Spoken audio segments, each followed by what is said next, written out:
자, 제3자 뇌물죄라는 것이 얼마 전까지는 나오다 이제 그 제3자가 빠졌습니다. 핵심적인 질문 중에 하나, 특별검사가 던지고 있습니다. 박근영 씨가 1990년대, 80년대 유학을 갔는데 유학비를 과연 누가 냈을까? 이 질문을 특별검사는 던지고 있습니다. 자, 구장차장 하나씩 좀 얘기를 해보겠습니다.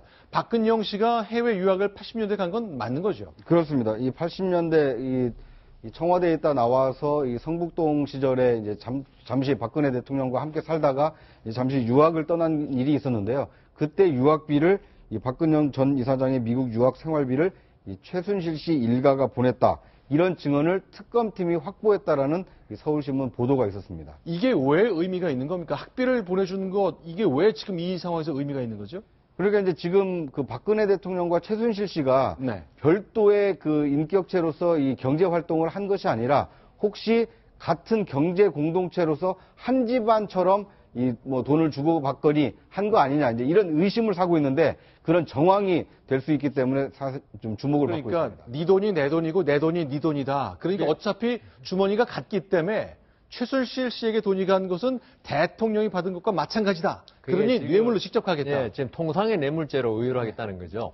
원래 제3자 뇌물 제공이라고 그래가지고 삼성에서 K스포츠나 미르재단에 돈을 낸 거 이거는 대통령과 전혀 별개의 사람에게 돈이 넘어왔기 때문에 제3자 뇌물 제공을 하려고 그랬거든요. 그러려면 이게 부정한 청탁이라는 게 그 입증이 돼야 되는데 아까 말씀하신 대로 국민연금의 어떤 그 삼성물산 합병에 대한 찬성이 이 부정한 청탁에 의한 것인가? 좀 전에 우리 말씀드렸잖아요. 그 당시의 분위기, 국가적인 어떤 견지 이런 걸 그때 했다고 대통령도 그렇게 주장할 것이고 이재용 부회장 삼성 측도 그렇게 주장한다면요. 이 부정한 청탁 입증이 어렵다. 그러면 이게 무죄 나오면 큰일 나잖아요. 그러니까 통상의 뇌물로 가면 부정한 청탁이 필요 없습니다. 이거는 근데 문제는 최순실 씨가 받은 게 박 대통령이 받은 거하고 똑같이 볼 수 있느냐. 그게 문제가 되는 거죠. 그렇기 때문에 특검에서는 지금 제3자 뇌물 수수가 문제되니까 통상의 뇌물 제공을 가는데 제 생각에는 제 개인적인 생각입니다만은 이것도 입증이 아주 힘들 것이다. 최순실 씨는 아무리 뭐 둘이서 용돈을 같이 뭐 썼다 하더라도 별개의 인격체고 이걸 입증하는 것도 쉽지 않을 것이다. 그런 생각이 듭니다. 자, 그런데 지금 나오는 것 중에 하나가 박근영 씨가 유학을 갔는데 그때 돈을 붙인 게 과연 누구냐? 누구 돈을 보낸 것이냐? 이거거든요. 근데 2달쯤 전에 기억하실지 모르겠습니다. 제가 박근영 씨의 남편 신동욱 총재와 직접 전화통화를 했는데 내가 내 아내에게 들었다면서 이런 얘기를 하네요. 유학비 송금 얘기가 나고요. 박근영 씨의 1980년대 미국 유학 생활 얘기가 나옵니다. 소개하겠습니다. 그 첫 해 동안 이제 미국에 있는 동안에 이제 생활비 보내는 건 송금의 주체는 박근혜 대통령이었나요? 은행에 가본 적이 없으신데 어떻게 가능하겠습니까? 그 돈을 붙인 사람은 최태민, 최순실, 최태민 일가 중에 한 분이 붙인 걸로 알고 있습니다. 그런데 1년이 경과되자마자 생활비가 들쑥날쑥하기 시작했다는 겁니다. 한날은 패스트푸드점에 쓰레기통을 뒤져서 햄버거를 주워 먹었답니다. 아, 돈이 없어서요? 네, 그래서 많이 울었답니다. 무섭고 두려워서. 최태민의 친척이 서초동 반포에 그 한신 아파트 집을 한 채를 우리 유일하게 박근영 그 당시 영예의 이름으로 계약을 합니다. 근데 최태민 가족이 가서 그걸 아내를 데리고 가서 계약을 했다는 겁니다. 그러면 돈이 진짜로 최태민 씨 일가에서 왔다는 얘기는 아직 확인할 수 없지만 송금을 대신하고 계약하는 현장이 나타나고 일단 그런 서비스 제공은 확인이 좀 되는 것 같습니다. 예, 근데 조금 전에 말 도중에 쓰레기통을 뒤져서 햄버거를 먹었다? 저거는 박근영 씨를 조금이라도 알면은 정말 그 이해하기 힘든 말입니다. 제가, 그런가요? 예, 그렇습니다. 사실 제가 이제 좀 오래 교류를 했었습니다. 박근영 씨하고 같이 식사도 이제 여러 번 하고 그랬는데, 아주 깔끔해요.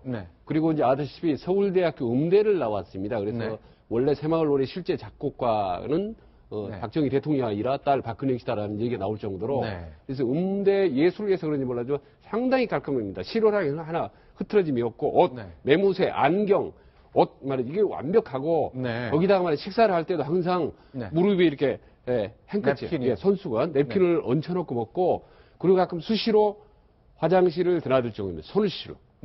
그 정도로 완전히 깔끔하고 심지어 좀 심하다.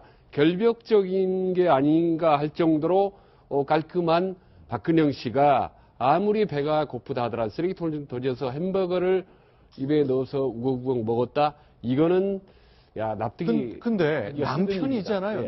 남편이 한 얘기라 글쎄요. 예. 네. 네. 그런데 이제 저는 이 앵커께서 신동욱 총재랑 인터뷰한 내용, 네. 그리고 최근에 특검에서 이 밝힌 내용을 네. 종합을 해보면 혹시 이 특검팀에서 밝힌, 특히 뭐 사정당국 관계자라고 되어 있습니다만, 네. 이 사람이 이 최 씨 일가가 이 박근영 이사장의 유학비를 댔다라고 얘기한 네. 주체가 네. 혹시 신동욱 총재가 아닐까 네. 하는 생각이 듭니다. 왜냐면요, 특검에서 지금 그 신동욱 총재는 조사를 받았거든요. 그렇죠. 그러니까 아마 그 앵커하고 인터뷰하면서 했던 내용을 특검에 가서도 똑같이 했을 가능성이 높은데, 그러니까 신빙성 있는 사람 아닙니까? 박근영 씨의 가장 가까운 남편이 이 증언한 것이기 때문에 네. 박근영 씨의 유학 비용은 최 씨 일가가 됐다. 이렇게 특검팀도 파악을 하고 있을 가능성이 높기 때문에 네. 아마 그 발언의 이 주체는 이 신동욱 씨가 아닐까 이런 뭐 추정이 가능할 것 같습니다. 근데 네, 이게 지금 박근혜 대통령하고 최순실 씨 공동 지갑이다. 네, 네. 그만 하려고 한 거 아닙니까? 그렇죠. 그런데 그 당시에 최태민 씨가 박근영 씨하고 박근혜 대통령을 갖다 네. 뭐 이간질을 시키는 상당히 사이가 안 좋았다 그러는데 네. 그러면 그 최태민 씨 일가가 돈을 보냈다 그러면 박근혜 대통령이 지시해서 보내야지 공동 지갑이 되는 겁니다. 네.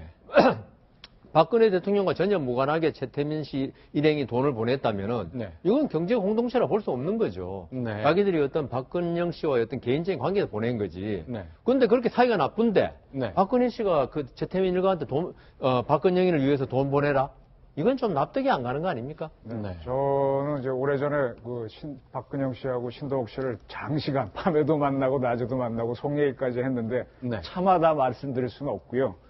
그때 저 상황이 제 머릿속에 기억이 좀 나는데 박근영 씨가 유학을 갔다는데 유학이 아닐 겁니다. 네. 랭귀지 스쿨을 간 거거든요. 네, 뭐 네. 대학 간 것도 아니고 거기서 했고 그다음에 네일 아트를 했다는 걸로 제가 들었었어요. 네. 그 전에 보게 된 박근영 씨가 요 피읍으로 시작되는 회사 네.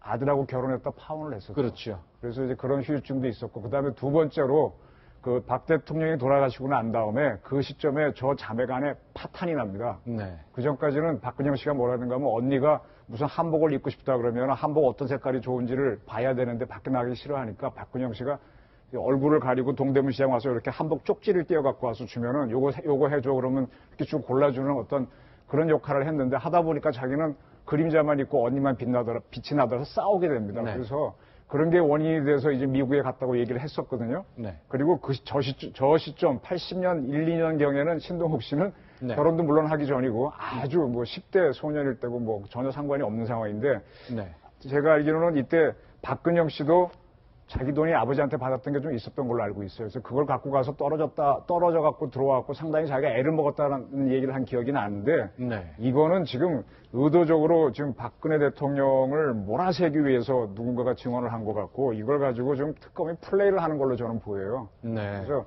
이거 가지고 뭐 어떻게 하겠습니까? 그때는 최 씨 얘기 별로 나오기 전이거든요.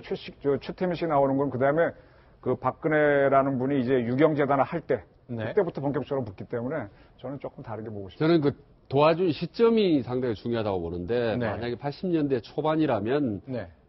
삼남매가 상당히 사이가 그렇게 괜찮았습니다. 왜냐하면 네. 아버지 막 돌아가신 사후기 때문에 서로 자매들끼리 서로 이제 의지하고 믿고 의지하고 했기 네. 때문에 박근혜 대통령이 안 됐다 싶어서 동생을 돈을 도와줬을 수 있다. 네. 근데 그 돈을 공유하고 있는 최순실에게 부탁을 해서 요청을 해서 도와줄 수 있다. 그런데 어느 정도 시간이 지나면서 최순실 그걸 반대했을 수가 있다라고 봅니다. 왜냐하면 네. 당시에 돈을 집행하거나 사람을 만나거나 무슨 일을 하려면은 반드시 최태민 아니면 최순실의 허락을 맡아야 된다라는 그런 내용들이 곳곳에 보도가 있거든요. 네. 그래서 자 이제 더 이상 안 된다라고 적절한 시점에 최순실이 딱 끊어서 아마 지원이 중단되지 않았나 저는 그런 예상을 해봅니다. 일단 이제 특별검사에서 이 얘기를 이제 언론에 얘기를 한 것은 결국 지갑이 같다는 걸 입증하고 싶은 마음일 텐데 신동욱 씨와 저와 이제 통화 내용을 제가 기억을 더듬어 보면 81년쯤 이혼했고 82년쯤 유학을 갔으니까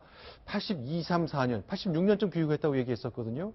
그 당시 미국의 송금 기록이 아직 남아 있을까요? 어떻습니까? 거의 뭐 없을 것 같습니다. 네. 예, 우리나라 그동안 은행 합병도 많았고요. 네. IMF 때. 그래서 그 기록이, 그때는 컴퓨터가 없을 때 아닙니까? 네. 이때는 기록이 거의 없으리라고 봅니다.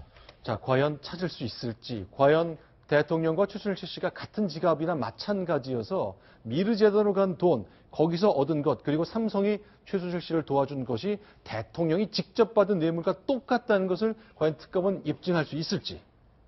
글쎄요. 한 두어 달 시간이 좀 필요할 것 같습니다.